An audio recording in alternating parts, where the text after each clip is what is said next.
Hold down, man. Suitcase this, my cell phone and my charger. Don't walk with a limp. Get it knocked off or missing, you gon' get it. Next time I see you ass, you gon' leave airlift. That, man, you already know. K-Fraud TV in the building.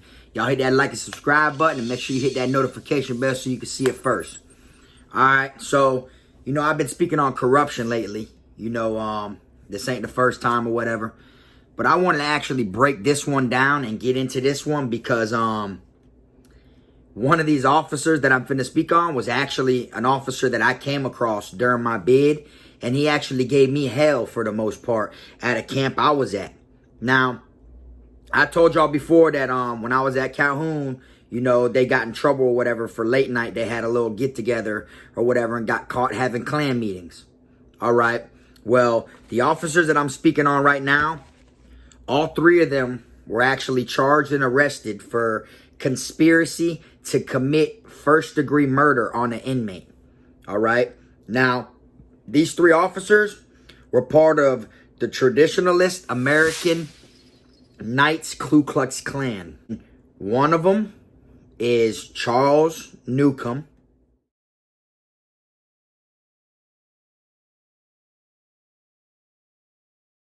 The other one is Thomas Driver.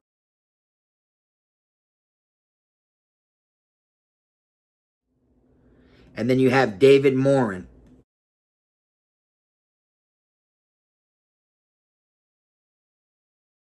Now, all three of these officers right here actually planned on killing a black inmate once he was released from prison. And I'm going to make sure I put the link in the description so y'all can go and check it out. Now, Officer Driver actually had gotten to an incident with this inmate before. They had a prior altercation or whatever, a little tussle or whatever, and the inmate bit him during the tussle or whatever. So they actually had a meeting in Jacksonville. They went to a Klan meeting in Jacksonville where it was brought up and they planned on killing this inmate. Now, the way that they planned on killing this inmate was, not only was he a black inmate, he got put in protective custody and everything once the whole thing broken down. But what they did is they planned on faking his death. They were going to meet up. Okay, not faking his death, staging his death. They were gonna hold him down and shoot him up with insulin and put a fishing pole in his hand and then knock him over into the water to make it look like if he landed in the water and breathed in any bit of water, it looked like he drowned, you know? And they literally were speaking on doing this to this inmate at a Klan meeting. And when they spoke on it to a CI, which was a confidential informant that was working for the police, who was actually, you know, setting them up, trying to get, you know, them to get rid of the person. So, I mean, that's who they were speaking on. So their whole goal was to, you know, kill this inmate once he was released from prison because they had an altercation with him on the inside. Now, they fired over in one year during the fall time. They fired over 50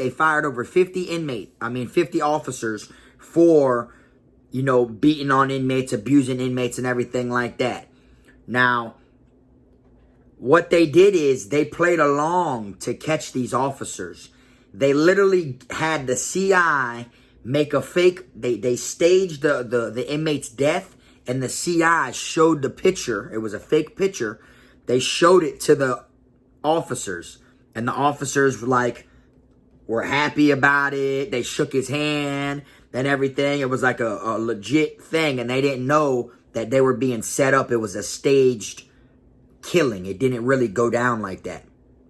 And then after that happened, you know, they once they seen how they acted and they knew everything that was, you know, a plan, part of their plan to kill this inmate all over a problem inside of prison, then that's when they got taken into custody and everything like that. And they got charged with different charges and they're all, you know, facing conspiracy of attempting first-degree murder. Now, the officer that I had the privileges of coming across was no other than Charles Newcomb. Now, Charles Newcomb, he was, you know, he was one of the ones that told me, you know, we're going to slave you the whole time you're here. You know, he called me, you know, he told me to go hang out with my monkey friends. You know, he called me a nigga lover. You know, stuff like that. And they blocked my phone to where I couldn't call my mom at the time and stuff like that or whatever. And they didn't like my tattoos. Now, they actually went and was working the work camp at Calhoun. And it all makes sense why they were working the work camp and not working the main compound.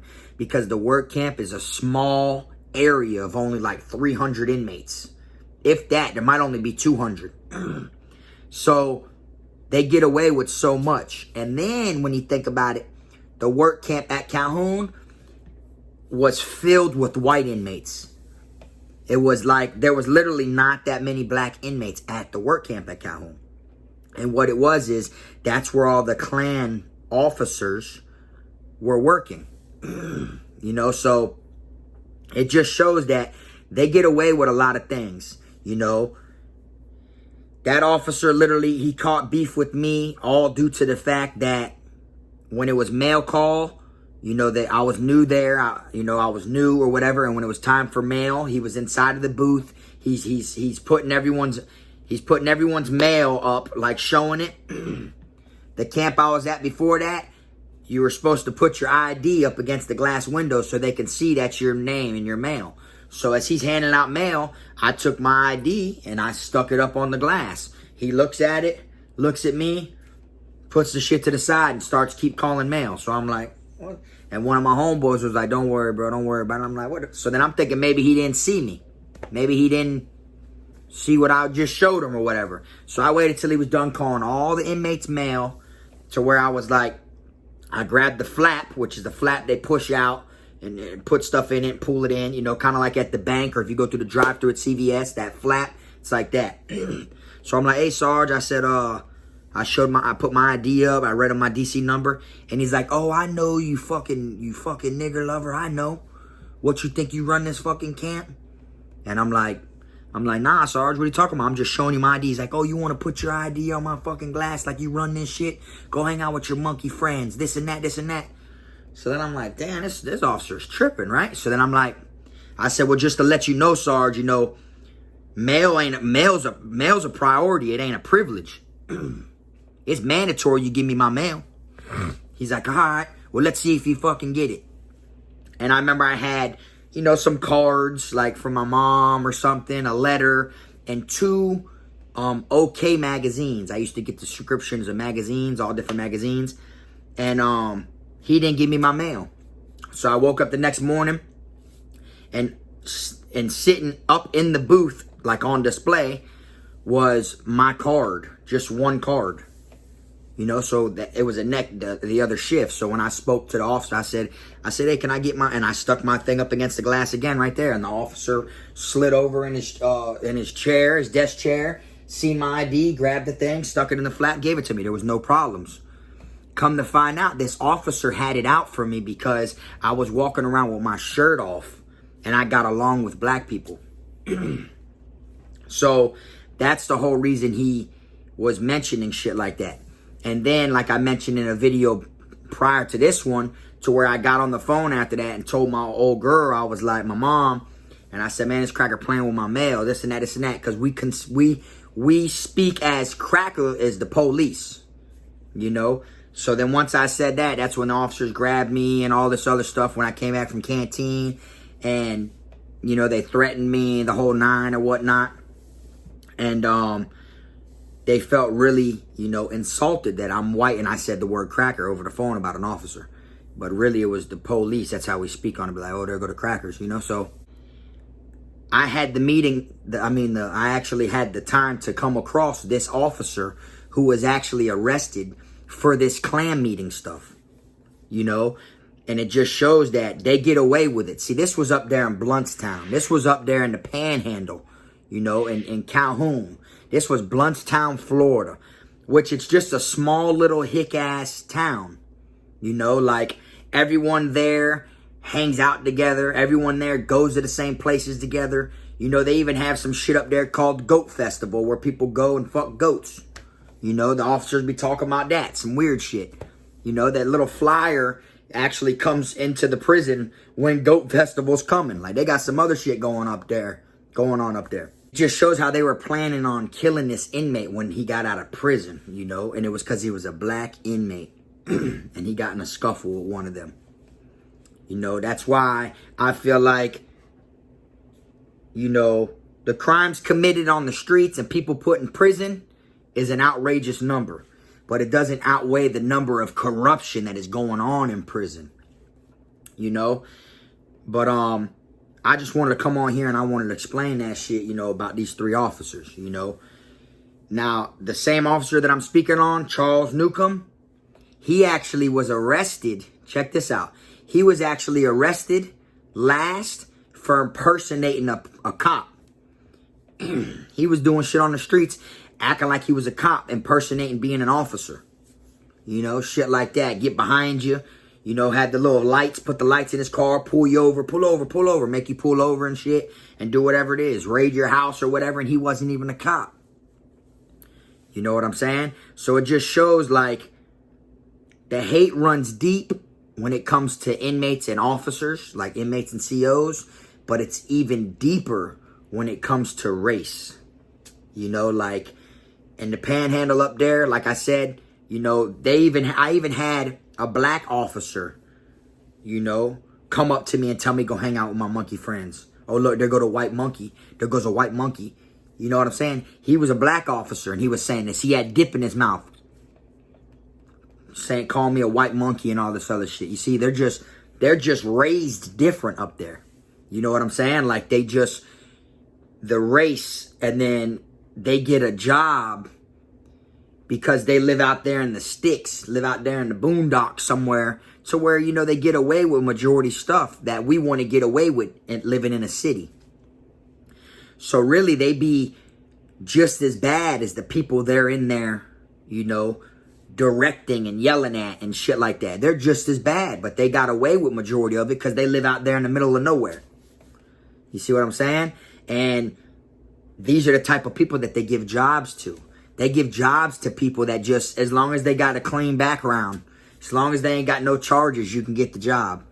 You know, shit like that. But they get away with more than an actual inmate does. And it ain't nothing for them to... They could do 100 things wrong within 5 months of working there. Check this out. They could do 100 things wrong within 5 months of working there.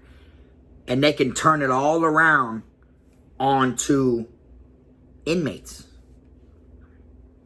They can turn it all around on all different inmates. They can do 100 things and plan it on 100 different inmates.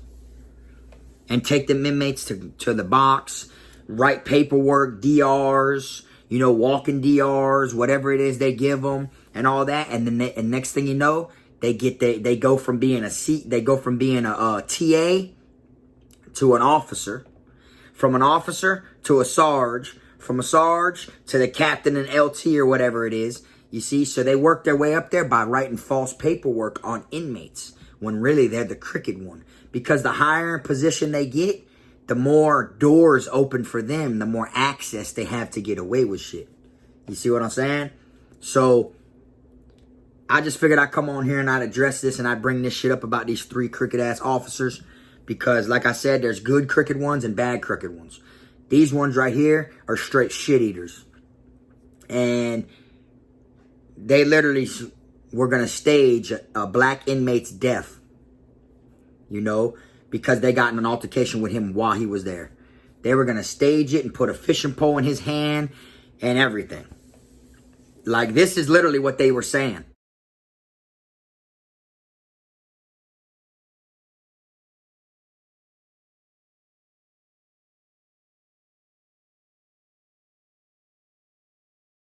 Just shows, man, like, no one is safe in prison. You know, like, even if you get to a camp that is a laid-back camp when it comes to gangs or it comes to the inmates not being violent, laid back, it is never, ever safe because you have people like that work in the Department of Corrections. You feel me? But anyways, I'm going to go ahead and wrap this one up. I ain't want to take too much time on it. Y'all keep rocking with me or whatever. You know what I'm saying? I appreciate everybody that tuned in. And I'm going to see y'all next time, man. You already know this frog.